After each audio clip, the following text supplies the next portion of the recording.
We are not going to have that kind of stupidity like what we have in Masaka if the machines had worked. Because now they would simply be looking at the machines, whether you tamper with a box, whether you do what, the machine will be there. Because you cannot arrest Sarah and say, come and put your fingerprint by force so that it is recorded. So we let down Ugandans through that. I cannot disclose the preliminary reports, but for sure we disappointed Ugandans. The problems were technical, but also administrative. I can give you that hint. And I've spoken to the chairman. On the day of election, we could not go into that debate. People were in the lines waiting. I spoke to the chairman in the morning of the election, and he told me that the commission had taken an executive decision after consultations to go manual.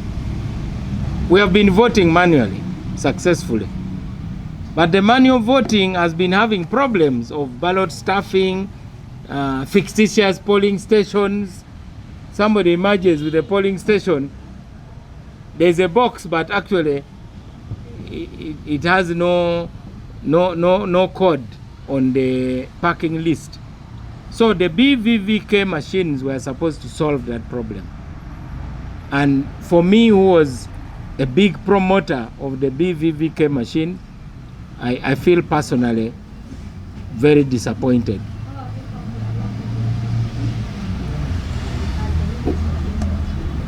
The Constitution gives independence to the Electoral Commission.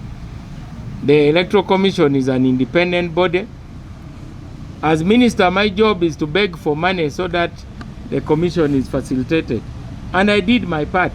I'm the one who went to cabinet and the president to beg for money for the machines. We even procured 222 so that even if the batteries fail, there would be a backup. We did our part. But the detailed report will have to come out later. And I'm sure the media will be invited. And the problem has been accepted. But you saw in the last election, the machines worked. So those who are saying the machines don't work were also wrong. Because some people were saying the commission brought fake machines and so on. The machines came, but for one reason or another, it was not possible to use them for the presidential election and parliamentary election. There will be a report of what went wrong. And I'm sure those who are responsible will face sanctions. I think I don't want to go into that.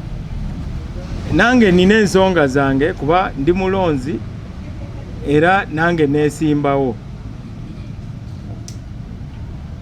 All of us faced very serious problems. You may have seen some videos where even my car was attacked by goons. No, I also speak both languages, so so the idea of cheats. I've even seen where presiding officers are ticking ballots. I have a video where a presiding officer is ticking ballots before giving them to a voter. Naye nga Uganda kiri eriffe okuleeta obujulizi obulaga awali obunafu. Ate tetuyingizaamu bya bufuzi. Ekibi tutera nnyo okuyingizaamu ebyobufuzi. Oleeta evidence omulungi ate oluvannyuma n'ogamba nti bino byonna president yabikola. Ekyo kati lwaki okigattako? Obanga wamulabye nga atiikinga obululu, leeta obujulizi. naye waliwo enguzi mu Electoral Commission. Ekyo kye kisingira ddala okuleeta obuzibu. Ate n'aba opposition bagaba sente bakorruptinga aba Electoral Commission. Nawulira nti mu Kampala baali batunda buno obutabo bwa ballot boxes ti £1,000,000 buli booklet. Oba obutabo bwali genuine oba tebwali genuine simanyi. Ne Nasarodi mpulira nti baprintingako. Nawulidde ne president naye alajana nti bamubye obululu $2,000,000 mu emitwalo 7. Kati engeri gye kitegedde nti buli omu abba. Naye waliwo ababba okusinga bannaabwe. Ffenna tulina okusitukira wamu tukondeminga obubbi bwa kalulu. Naye nga nsobola okwogera ku bintu bina. Ekisookera ddala okutuusa ebintu leeti. Ekyokubiri ba presiding officer okuvuluga ba agents. Bagamba genda otuule eri. Bakutuuza wala nga tolaba nokulaba biki ebigenda mu maaso. Ekyokusatu waliwo abalumba polling stations. Ng'ate ne poliisi weeri. Bano ba constables abasinga tebalina kye baakola. Abamu waliwo ewamu ba international observers bajja ne basanga nga bagobye ba agents ba NUP. Mbu lwaki ebbaluwa eri photocopied. Kati bano ba agent ne bagamba kibakwatirako wa. This is what we could afford. Baluwa eri photocopied naye nga ebiwandiiko biri mu pen. So international observers bakiyingiramu ne bagamba kyemukola si kituufu. How I appoint my agents. I can even write a letter by hand and say I hereby appoint so and so to be my agent. So waliwo technicalities ze baakozesa ba presiding officers okulemesa ba agents abamu. Ekyokuna okugulirira ba presiding officers bawandiika ebitali bituufu. Eyo mu constituency ya whip waffe Peter Okot. Returning officer yali atudde wano nga assistant we yali mu kureceiving DR forms. Kati waliwo baasa 7 ezajja nga ziri open. Ate nga baasa zina kubanga ziri sealed. Kati returning officer nagamba tetujja kukkiriza amabaasa ago gateeke ku mabbali. Kati ono olw'okuba osanga yali alidde n'ayogera ku muzindaalo wuuna ŋŋaana okusoma bye baleese. Returning officer yanyiiga nnyo era olwafuna amawulire ago nagendayo nentuula ne returning officer. Candidate oli owa NRM najja n'agamba kati ozenga minister oze kutiisatiisa returning officer. Ngamba tuula mu meeting eri owulirize buli kye tugenda okwogera. Returning officer n'atunnyonnyola bulungi ti oyo omukyala baali bamucompromisinze ng'ayagala kuyingizamu fake DR forms. Eyo engeri gye babbamu obululu. Naye nga obululu bwe babba si bw'aba candidates bwammwe abalonzi. Singa ekyo mukikiriza musobola okulwanirira obululu bwammwe. Temulowooza nti candidate gwe banyaga mmwe. Twetaaga vigilance. Nammwe abanamawulire ku luno muyambye nnyo.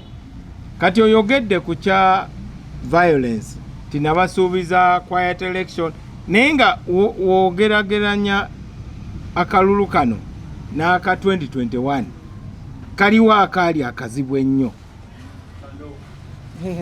Mubaze emirambo emeka? Faba badde mu kalulu. Of course singa mukizikiza kati nkubuuziza mubaze emirambo emeka. You can tell.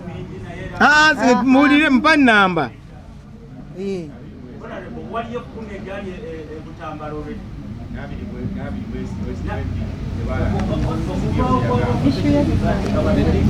Gwogambye nze sigambye nti akalulu kabadde perfect naye nga tetwagala kuteekawo ekifaananyi ekiraga nti embeera ebadde mbi nnyo. Weewaawo mpulira ne mu ggulu enkuba etonnya. Kati lwetonnya mu ggulu tekitegeeza nti buli lunaku luba lwa nkuba. Kati twabaddewo ne episodes nga bwe nkugambye n'eggulu waliwo akavuyo. Waliwo abasamba n'emmotoka yange ne bamenya endabirwamu rear view mirrors. Naye nga incidents ezo tezaali nnyingi nnyo wogerageranya ne 2021. Kuba 2021 twalina frontline wano mu Kampala nga toyina nawooyita. Naye si mulimo gwange kugaana bye mwalaba. Naye nze njagadde comparison. On average episodes eza violence mu kalulu kano tezibadde nnyingi nnyo nga bwe zaali mu kalulu akaayita. Naye tetwetaaga violence era buli violent episode ebeerawo tulina okugivumirira. Tulina okuvumirira episodes zonna eza violence. Kati woolaba nga ekyali e Kawempe North mu by-election nga mamba eri makati kumpi esimbye kumpi ne box ya kalulu. Naye ku luno ebintu ebyo tebyaliwo. Nti basazeeko polling station ng'ekyali mu Kazwangola. So tulina okulaba nga mmwe abanamawulire kati oŋŋamba nti okufa kw'abantu kwali mu nzikiza. Tulinze munoonyereze mutubuulire. Tetuyinza gamba nti tebyaliwo naye gwagamba nti byaliwo leeta obujulizi. Naye nga 2020 November 18th there is nothing comparable to what happened on that November 18th. Ate tutunuulire eggwanga lyonna. Osobola ogamba nti Kampala is a hotspot naye nga olina okutunuulire the entire country.